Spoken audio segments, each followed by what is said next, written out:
Law 6. Court attention at all cost. Judgment. Everything is judged by its appearance. What is unseen counts for nothing. Never let yourself get lost in the crowd then, or buried in oblivion. Stand out. Be conspicuous at all cost. Make yourself a magnet of attention by appearing larger, more colorful, more mysterious than the bland and timid masses. Part 1. Surround your name with the sensational and scandalous. Draw attention to yourself by creating an unforgettable, even controversial image. Court scandal. Do anything to make yourself seem larger than life and shine more brightly than those around you. Make no distinction between kinds of attention. Notoriety of any sort will bring you power. Better to be slandered and attacked than ignored. Observance of the law. P.T. Barnum started his career as an assistant to the owner of a circus, Aaron Turner. In 1836, the circus stopped in Annapolis, Maryland, for a series of performances. On the morning of opening day, Barnum took a stroll through town, wearing a new black suit. People started to follow him. Someone in the gathering crowd shouted out that he was the Reverend Ephraim K. Avery, infamous as a man acquitted of the charge of murder, but still believed guilty by most Americans. The angry mob tore off Barnum's suit and was ready to lynch him. After desperate appeals, Barnum finally convinced them to follow him to the circus where he could verify his identity. Once there, old Turner confirmed that this was all a practical joke. He himself had spread the rumor that Barnum was Avery. The crowd dispersed, but Barnum, who had nearly been killed, was not amused. He wanted to know what could have induced his boss to play such a trick. "My dear Mr. Barnum," Turner replied, "it was all for our good. Remember, all we need to ensure success is notoriety." And indeed, everyone in town was talking about the joke, and the circus was packed that night, and every night it stayed in Annapolis. Barnum had learned a lesson he would never forget. Barnum's first big venture of his own was for the American Museum, a collection of curiosities located in New York. One day, a beggar approached Barnum in the street. Instead of giving him money, Barnum decided to employ him. Taking him back to the museum, he gave the man 5 bricks and told him to make a slow circuit of several blocks. At certain points, he was to lay down a brick on the sidewalk, always keeping 1 brick in hand. On the return journey, he was to replace each brick on the street with the one he held. Meanwhile, he was to remain serious of countenance and to answer no questions. Once back at the museum, he was to enter, walk around inside, then leave through the back door and make the same bricklaying circuit again. On the man's first walk through the streets, several hundred people watched his mysterious movements. By his 4th circuit, onlookers swarmed around him, debating what he was doing. Every time he entered the museum, he was followed by people who bought tickets to keep watching him. Many of them were distracted by the museum's collections and stayed inside. By the end of the first day, the brick man had drawn over 1,000 people into the museum. A few days later, the police ordered him to cease and desist from his walks. The crowds were blocking traffic. The bricklaying stopped, but thousands of New Yorkers had entered the museum, and many of those had become P.T. Barnum converts. Barnum would put a band of musicians on a balcony overlooking the street, beneath a huge banner proclaiming, "Free music for the millions." What generosity, New Yorkers thought, and they flocked to hear the free concerts. But Barnum took pains to hire the worst musicians he could find, and soon after the band struck up, people would hurry to buy tickets to the museum, where they would be out of earshot of the band's noise and of the booing of the crowd. Interpretation. Barnum understood the fundamental truth about attracting attention. Once people's eyes are on you, you have a special legitimacy. For Barnum, creating interest meant creating a crowd. As he later wrote, every crowd has a silver lining. At the beginning of your rise to the top, then, spend all your energy on attracting attention.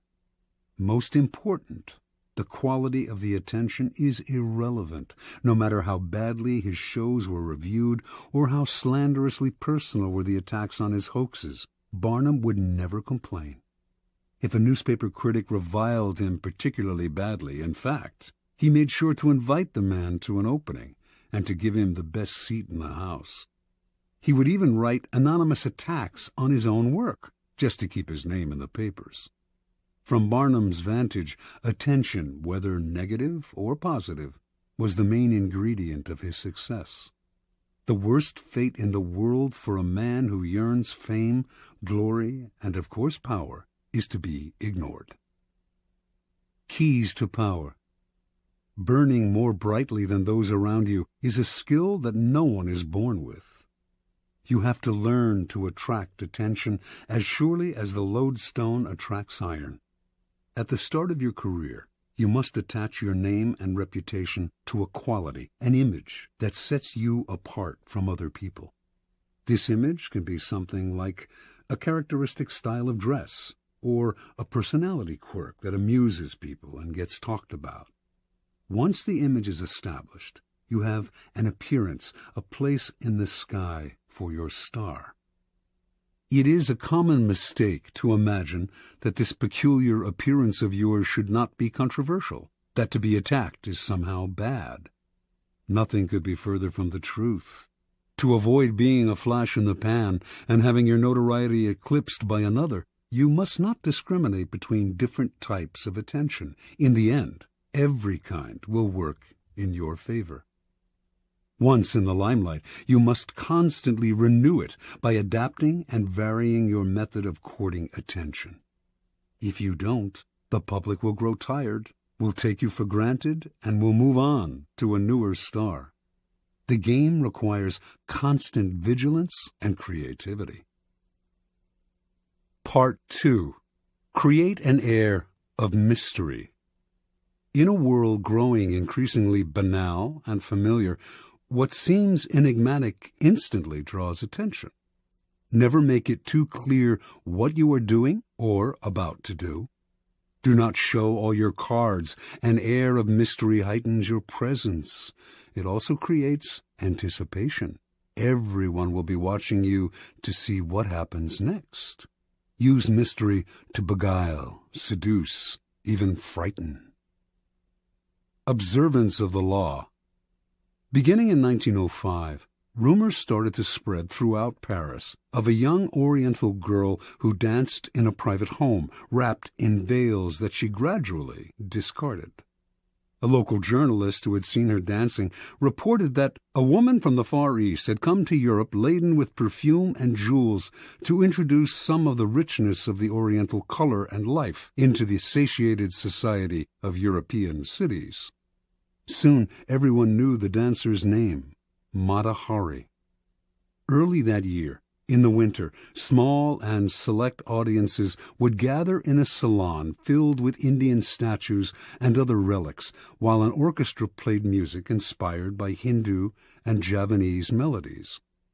After keeping the audience waiting and wondering, Mata Hari would suddenly appear in a startling costume, a white cotton brassiere covered with Indian-type jewels, jeweled bands at the waist supporting a sarong that revealed as much as it concealed, bracelets up the arms. Then Mata Hari would dance, in a style no one in France had seen before, her whole body swaying as if she were in a trance. She told her excited and curious audience that her dances told stories from Indian mythology and Javanese folk tales. Soon, the cream of Paris, ambassadors from far-off lands, were competing for invitations to the salon, where it was rumored that Mata Hari was actually performing sacred dances in the nude.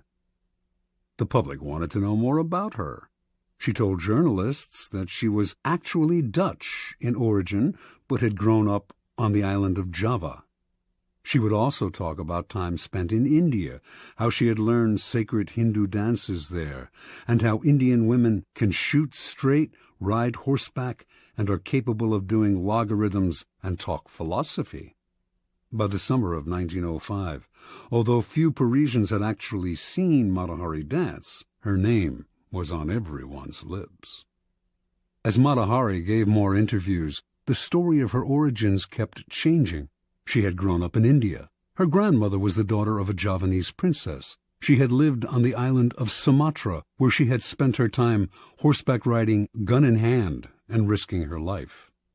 No one knew anything certain about her, but journalists did not mind these changes in her biography. They compared her to an Indian goddess, a creature from the pages of Baudelaire. Whatever their imagination wanted to see in this mysterious woman from the East. In August of 1905, Mata Hari performed for the first time in public.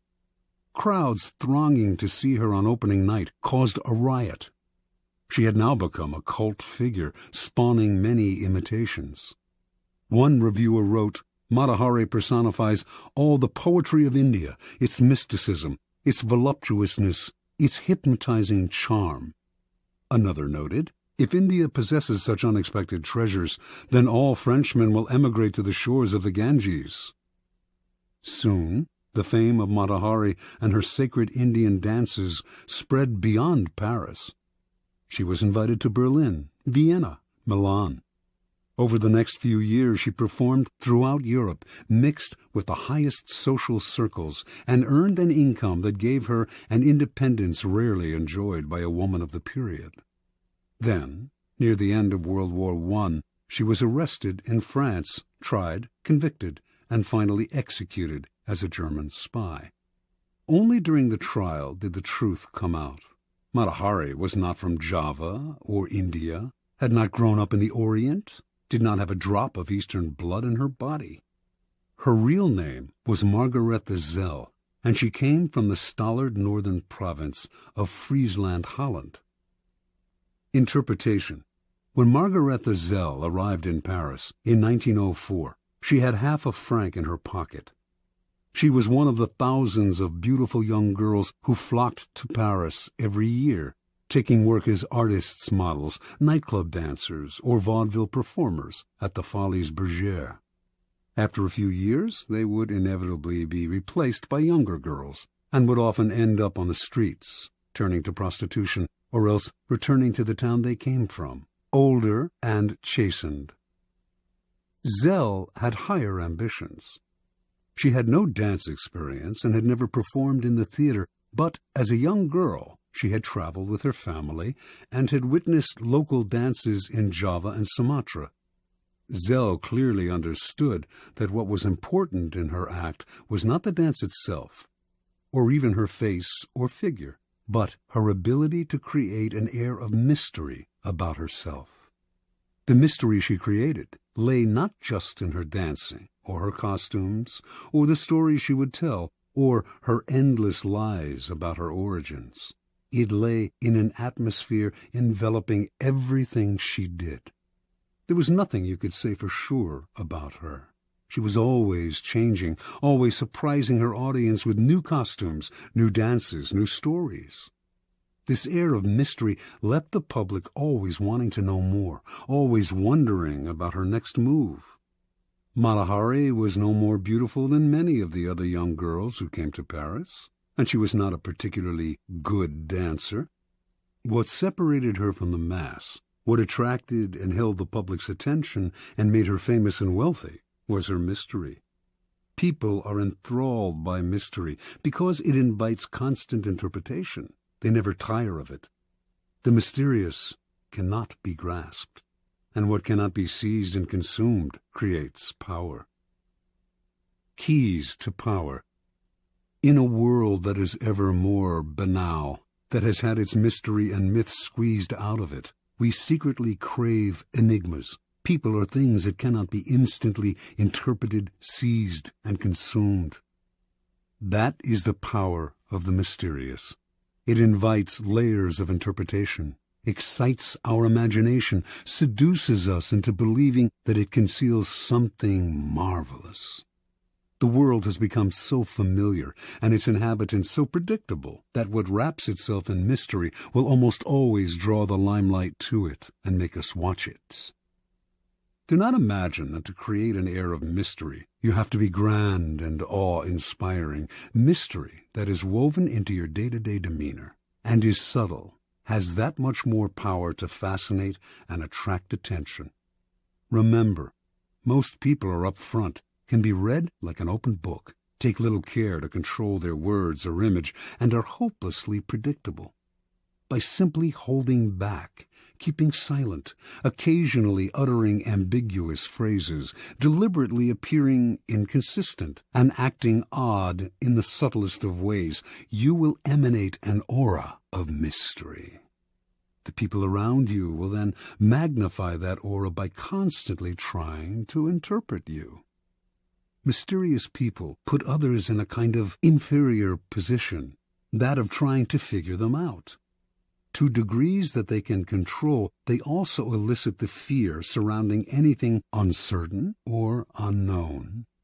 All great leaders know that an aura of mystery draws attention to them and creates an intimidating presence. If your social position prevents you from completely wrapping your actions in mystery, you must at least learn to make yourself less obvious. Every now and then, act in a way that does not mesh with other people's perception of you. This way, you keep those around you on the defensive, eliciting the kind of attention that makes you powerful.